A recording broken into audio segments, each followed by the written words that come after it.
Did you know that every business owner hits resistance? But what if you could break through it faster? On my next episode of Profit with a Plan, I'm sitting down with Justin Goodbread, an international best-selling author, keynote speaker, and a business growth expert who has taken his own financial services firm from 0 to 8 figures in just 49 months. Justin knows firsthand how resistance affects business owners differently, and more importantly, how he got a framework to help you regain control and stop and build an unstoppable momentum. In today's episode, you're going to learn why resistance is different for every business owner and how to push through it, a proven framework to regain control and accelerate growth, and of course, real life stories of entrepreneurs who overcame obstacles and won. So if you feel stuck in your business, this episode is exactly what you need to shift from resistance to results.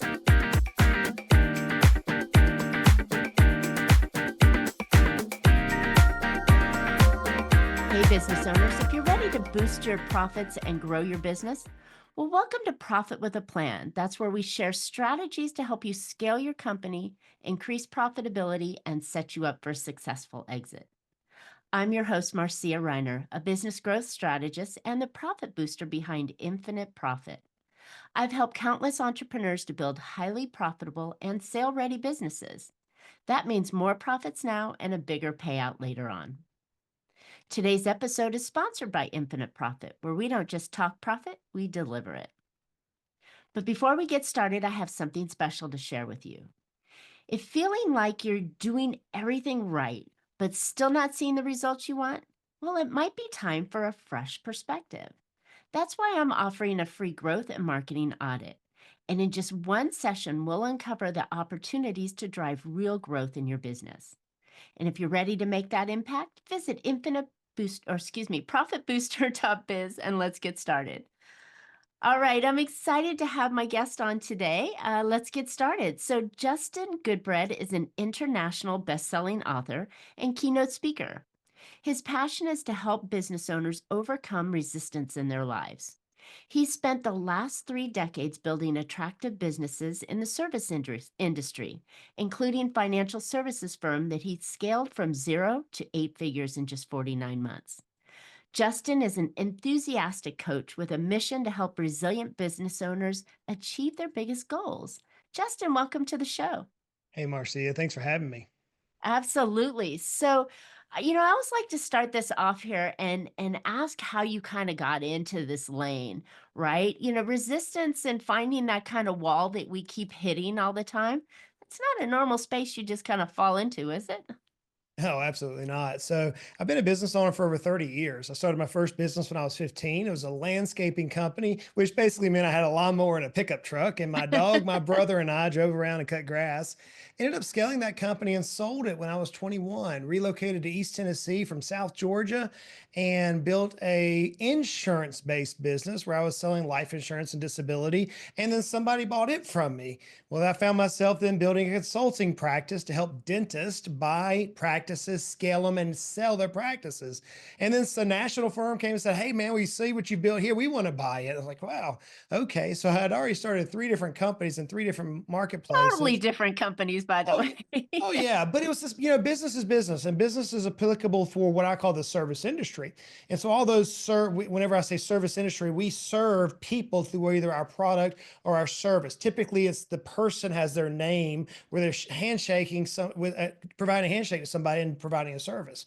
Well, I found myself quickly in the financial services industry, actually working in the stock world, the financial planning world, whatever the term is you want to use there, and hated it. Hated it because I'm a business owner, and I firmly believe as a business owner that I can do better than those yahoos on Wall Street with my money. I've proven to myself that I can grow wealth much quicker than the S&P 500 or whatever else. And most business owners agree with me on this. So I found myself in this financial world, and I began talking like I'm talking now. And I looked like a calf looking at a new gate out on a farm, and people thought I was crazy. Well, that led me to where I ended up coaching business owners on how they could use the tax code, how they could use value acceleration methodologies in order to grow their value of their company. And literally after 18 months, a national firm came and said, "Brother, we want your business." So, how did I end up consulting business owners? It happened after 30 years of building various types of companies, 6 different companies, scaling a seventh company in 18 months from a mid 8 figure valuation to a 9 figure valuation as the president of a Wow. firm using these same methodologies. And now I have the honor and privilege to speak to my brothers and sisters who are on the front lines running business, charging hell with a water pistol, putting their name on the line, their reputation, their family on the line. And I bring a message of, I hope, encouragement, but also reality. And I hope we'll be talking through a lot of this today. I'm looking forward to the conversation. I love it. What a history, right? Thank goodness you didn't, start with the lemonade stand, but we all know we did something like that. That's the nature of being an entrepreneur is you've just got to keep going, right? You just got to keep pushing through those walls that you get. And when you do it right, it's attractive to other people. They want to come in and they either want to follow you and join on with you, or they come in and go, "Hey, I'd like to buy your company." What's intriguing to me, though, at this phase of the game, Marcia, is that the vast amount of our brothers and sisters on the front line, us business owners, in the United States, there's 33 million of us roughly that own service-based companies that employ somebody. Hmm. Not necessarily solopreneurs, but we have an employer too. And out of this 33 million business owners, the vast majority, only about 18 to 20% of us will ever be able to exit our companies for a value. That means that the vast majority of people who are listening to mine of your conversation right now, though they're highly successful, they have weathered the storms, they have the bruises, they have the cuts, they have all the success that many people just admire of us business owners. But we built this empire that provides a good income. But unless we change the paradigm a little bit, we're going to be handcuffed. We're going to be burdened by our business and not be able to exit our business for ultimately the value that we need to maintain the lifestyle. So, yes, it does require a lot of resistance. I mean, it does. I'm sorry, it does require a lot of resilience, rather. I don't think that's the problem with us as business owners. It's not the resilience. It's the matter of knowing which battles to fight that's ultimately going to lead us to the destination we truly desire within our hearts. That's the hard Right. part. I agree 1,000%. I jokingly say we have for many of us those what did you call it? 82% of the rest of the world out there that own small businesses. We've created another job with the worst boss in the world, us, and the worst employee in the world, us, and we get in our own way and end up slaving in another job and then closing the doors later on without any kind of ROI except for what I've earned trading time for money throughout my life. Michael It's Gerber sad. wrote famously in his book E-Myth, he said, most of the time we end up working for a lunatic, and the lunatic is ourself, right? Exactly what you just Exactly. said. Yeah, the reality Exactly. is that anytime we don't have a clear destination on where we're trying to achieve or where we're trying to go, and the destination might be a milestone, it might be a revenue number, it might be an employment size, it might be a firm or company size, it may be a net worth, it may be an age, whatever the milestone is. Whenever we have a clear destination of that milestone that we're trying to achieve, and we set it out there with crystal clarity, now we can begin working toward that. But as we're along this journey, we've got to prepare ourselves for the what if contingencies. We got to prepare Mm. ourselves for what if somebody comes in because you built a dynamic business and they offer you a ludicrous type of money. And you're like, yeah, I'd be stupid not to take this. Or what if COVID happens again and we get shut down? Or heaven forbid, what if, like in my case, I found my wife laid up in the hospital, not expecting her to live? And here Mm. I'm a successful business owner and it changed my paradigm around. So as we're on this journey, making the income that we desire and impacting the lives and helping our employees and our communities and our charities, that all of us as business owners just get up in the morning. We, like I said, charge hell with a water pistol to make it happen. We've got to have destination in mind. We've got to know what are specifically are we working for and how every day is going to drive us one step closer to that destination. I love this. This kind of stuff gets me going in the morning to talk about direction. Honestly, that's why profit with a plan, because I'm just this, forever planner in doing it, but I think that sets the framework for the success that we wanna have, right? And it gives us that opportunity to say, "Are we there yet? Did we make the wrong turn? Do I need to make a U-turn? Where am I going?" And then when we have all that also, we can bring the crew, whoever that could be, along with us on the ride so they make it easier. I would illustrate it this way. The way that I would judge the success of the business owner would be based on value. Mm, What is the value of your company today? All of us have a value of some sort. If you have a website, there's value to your company. You could sell literally your website, maybe worth a penny, but you could sell it. So uh, all of us have a company that's worth something. Ultimately, what value does your company need to be for you to achieve your wildest dreams? I can mm. remember sitting at the age of 18 at a Zig Ziglar conference where he's on the stage and he's priming the pump, man. I mean, he's taking that pump and he's going up and down saying, "You've got to help others accomplish everything they want in life, and you can get everything out of your life you want." And in that conference, he made a challenge. As an 18-year-old, he said, "Justin," or he didn't say me, he said, "In the audience, I want you to take a sheet of paper out and write your wildest dreams down on what you want to achieve." And I Mhm. can remember sitting there, Marcia, I sit there and I said, "I would love to be married to the same woman and have kids at the age of 40. That was my goal." It's like, great. I didn't want to go through a divorce. I've seen how heartache Mm. that people who go through that. I didn't want to experience that. So I put that number one. I want to be married to a beautiful girl and have a nice family.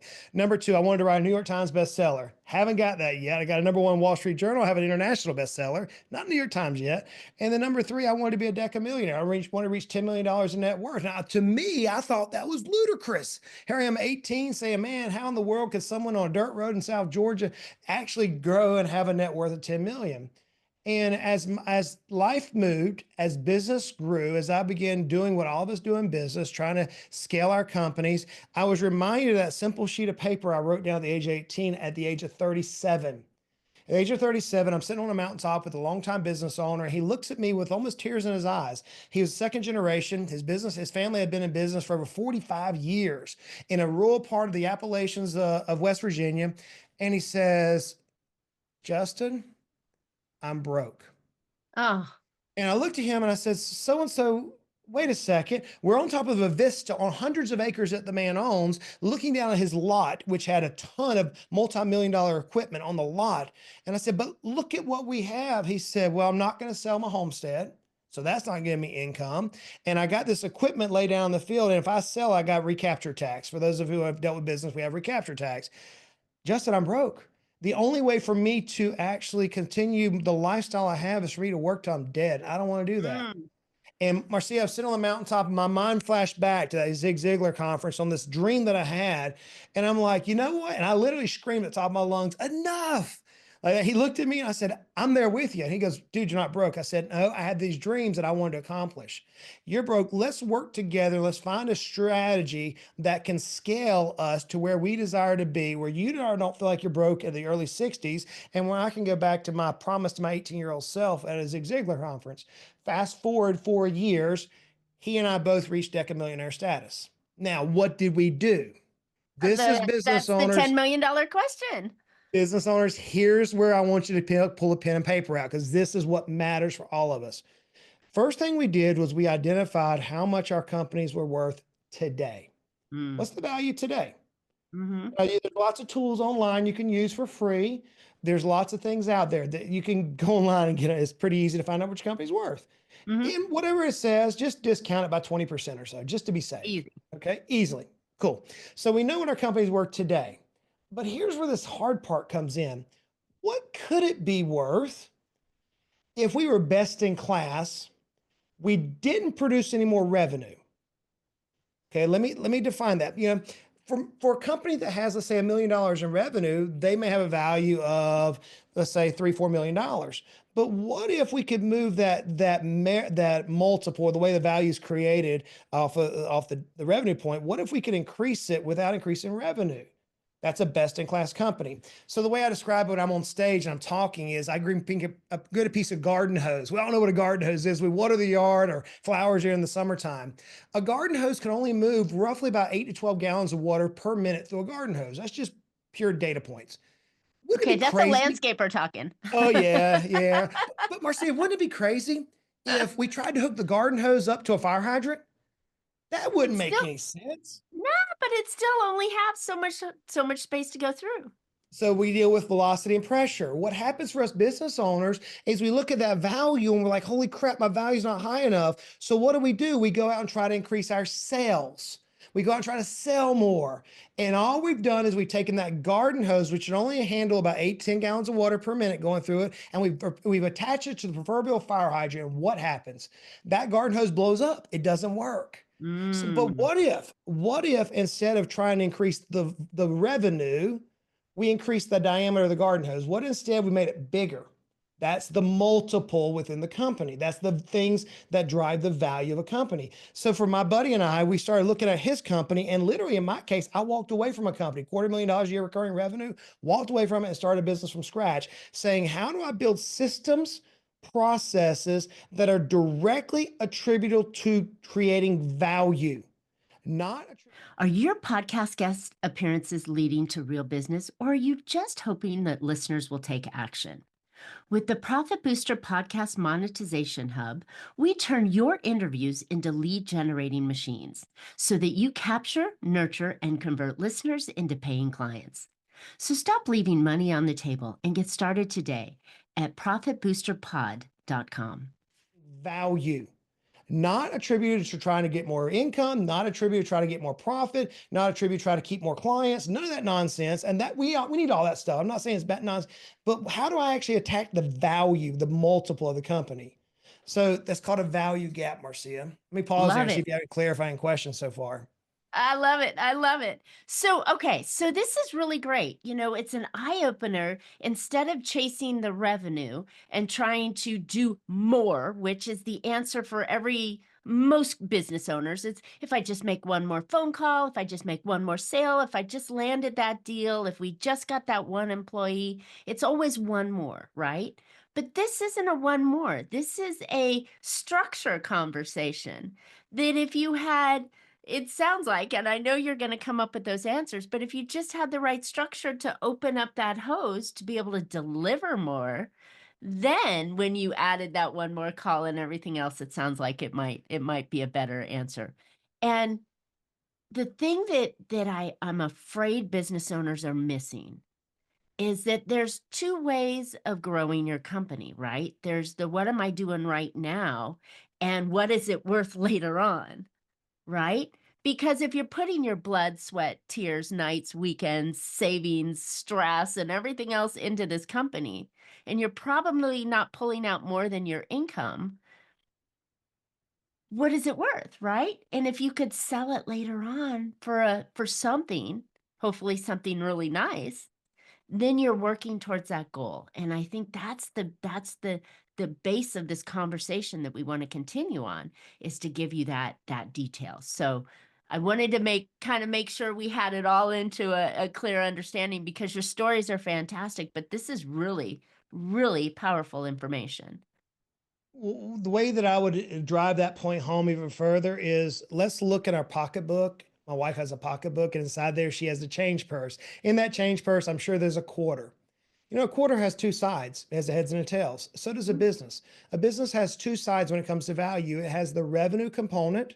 Now, some businesses track EBITDA, some people track net operating income, some businesses track SDE. That's today's not a valuation lesson, but there are two components. One is a revenue number, and then the other is a multiple component.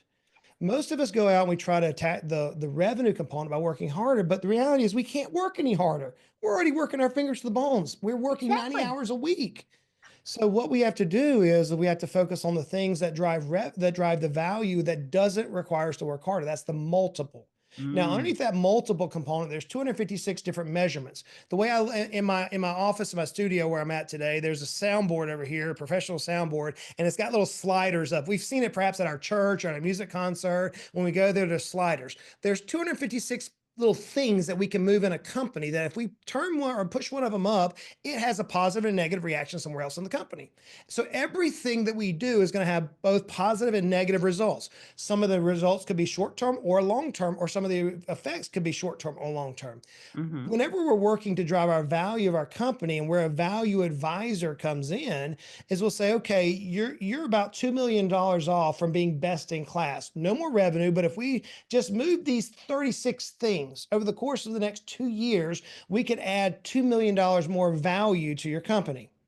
There's little measurements that we could check. So go back to my Mountaintop friend. After we tore his company apart, we identified there were 17 things that he needed to do in his company. The very first thing was he needed to replace his office manager. His happens to be his oldest sister. So he literally walked in and fired his Never oldest had sister. a family. So his oldest sister's gone. We had a right office manager in place, somebody who could decentralize him from the day-to-day ops of the company. Number one move. Once we did that, we began the snowball effect. 4 years later, he's a decamillionaire. So in our businesses, for those of us who are business owners, we understand there's a value, and we understand our company could grow in value. But here's why all that matters. Mm. Because at some point in our life, we control freaks, us business owners, because we like to control everything. We ultimately want to control our exit. It makes no sense to me. Here's a soapbox. I'm gonna warn you in advance, friends. It makes absolutely no sense to me that we're the most controlling people in the world, and we control everything in our company except for how we exit our company. You know why? You know, my theory on that is Please. that they don't think about it until they're ready to do it, right? It's not like selling your home where you put some new flowers in the front yard, slap a fresh coat of paint on. Yeah, it's not that. And that's the thing that really bugs me, is that they wait too long to think about their exit rather than thinking about it on day one, like you just did on this, I guess I want to say, last version of your company. Yeah, so I want to bring that home to a major point. And the point is in real estate, is usually you're talking about selling your home. I remember back in the 80s, Century 21 made this thing really popular. They said location, location, location. Now it's been repeated a dozen times, or hundreds of times. In fact, you're shaking your head. You've heard it. Everybody's heard Yep. location, location, Yep. location. In business, it's about timing, timing, timing. Mm. Always, always timing, timing, timing. So here's the point I want to drive home. So I'm sitting on a mountaintop. I'd already had 3 successful exits. But I had this goal that I had written and committed to myself at age 18 that I thought was impossible. Candidly speaking, how in the world can a country boy born and raised on a dirt road in South Georgia, who barely wore shoes half of his life, accomplish a decamillionaire status? And I'm just being completely authentic, friends. Whenever I discovered there's 2 sides of the coin, I couldn't work any harder, but I knew that I could design systems and processes that drove value. Everything had to drive value. We worked hard in the company. We launched it from scratch, and here we are 3 years into the company. The 3-year outlook after a launch of a firm, and the most complicated industry there is in the financial advisory space, the 3-year outlooks showed me taking, I was actually taking 4 months off per year, making mid 6 figures, and the J curve was through the roof, except for the fact that my wife we found out she had a major issue because of COVID, and we're laid up in the hospital. And she honestly thought she was going to go meet Jesus. We honestly thought she was gone. In fact, our doctor said, make sure you have your legal documents in place and make sure you have all your systems in place. 12% chance of success in her surgery. Wow. She's healthy today. Thank God. She's healthy, of Mhm. miraculous events. Let me get that out of the way. But at that time, a dark time. Now, my company is growing 45% that year without me being there. My company's growing. Why? Because of the system, the process, all drive value. But in that moment, my wife looks at me, and this is not me beating my chest. This is me being extremely authentic, which I hope you would respect. Of She course. said, Justin, what's another $1 million going to do for us? We live on a dirt road. We just country folk, man. I drive an F-150. It's just little life. I said, it's not going to do anything for us. I went back to my business coach, because I think every business owner should have a coach. I believe that with all my heart. I went back to my business coach, and I told him what my wife said. Then he asked me this powerful question. I'll leave you this question, and I want you to ponder. I could not answer in that moment. Now, at this point in my life, scaling companies, selling companies, written national awards or national books, award-winning books, Wall Street Journal #1 bestseller, more awards you could shake a stick at. And he asked me this question that literally kicked me in the teeth. Marcia, he said, Justin, if you had unlimited time and unlimited resources, what would you do tomorrow that you're not doing today? Mm, And in my analytical brain, the way I processed it was, well, I don't have unlimited time. My wife's in the hospital about to die. I don't have unlimited time. I'm going to have to restructure my life. And I'll be lucky if I make it age 60 like my dad did. So I don't mm. have that. And unlimited resources. Why didn't he say money? Why did he say resources? Then am I being dissecting resources? Well, resources could be influence, it could be prestige, it could be health, it could be wealth, it could be a number of things. I paused and I said, I don't know. And he said, then it's time for you to consider exiting your company. I said, yeah, but I didn't reach my goal. And he said, you passed your goal a year ago, brother.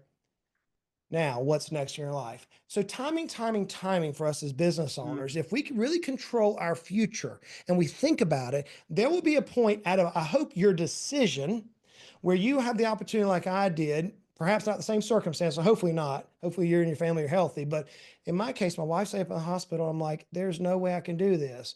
But because I built a business based on value, not based on everything else that the world does, that every other business owner out there does, the business ended up being about 3x the value of the average financial advisory practice out there, all Wow. because it's based on value. And now I have the honor and privilege. My wife's better now. My children are now moving out of the house. And I'm like, my brothers and sisters out there, friends, I've like my dad used to do to me. He'd grab me by my shoulders and he'd shake me and say, son, listen to me. My heart breaks because so many of you, I wish I could just put my arms around you and just shake you by the shoulders and say, stop, look, if you sincerely want to control your future, take a hard look. What's your company worth today? What could it be worth tomorrow? If you just made some internal adjustments, now let's go out and prepare you for that ultimate exit so that you can leave on your terms. Yay. Yay. I hear the Southern in you and I hear the church in you, and I love every bit of it because you're really just sharing value and ideas that I know business owners aren't hearing right now from the regular. They're hearing strategies and tactics and let's go do this and let's add that. And oh, AI. Oh, wait, we got to chase this. Oh, they're doing that. So we need to do that too. They're chasing rather than sitting back and recognizing that what is it that I really want out of this company, right?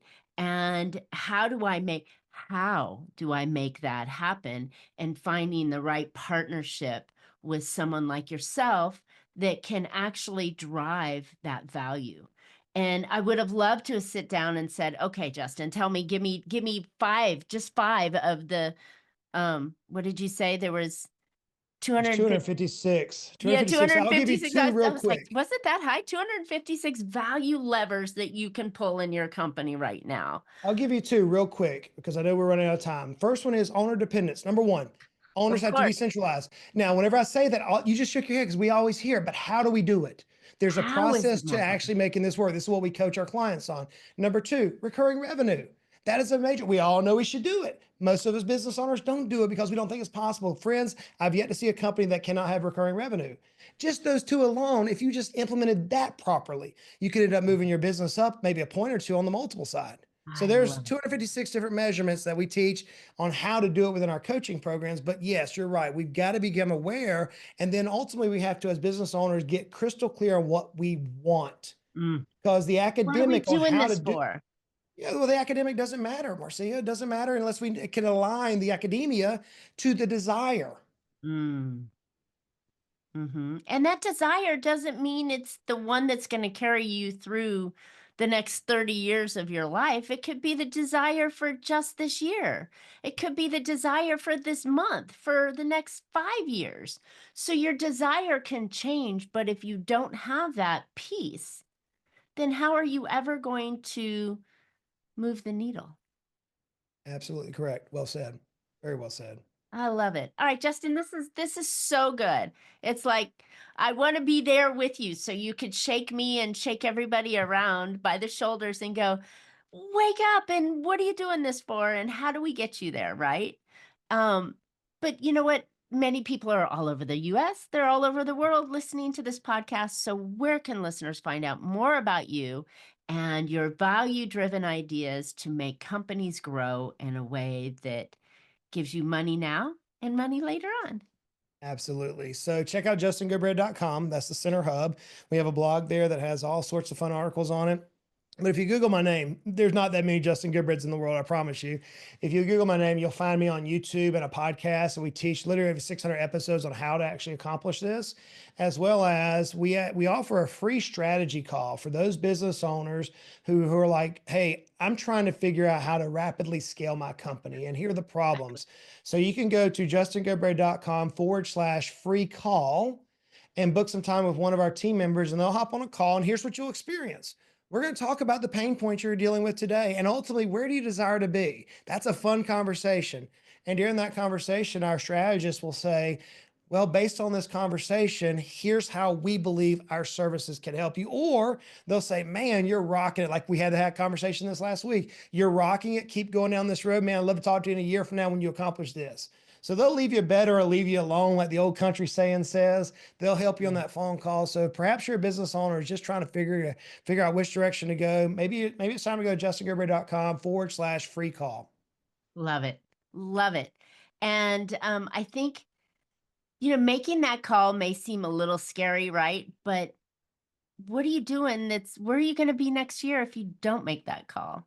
And I think that's the piece that people fear the most is like, I'm going to be sold hard, but you're not. You're getting information so that you can move your needle on your business and get to where you want to be.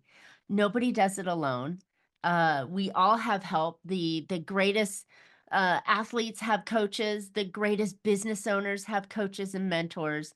And we would encourage you to reach out to Justin and get some help on that. I love it.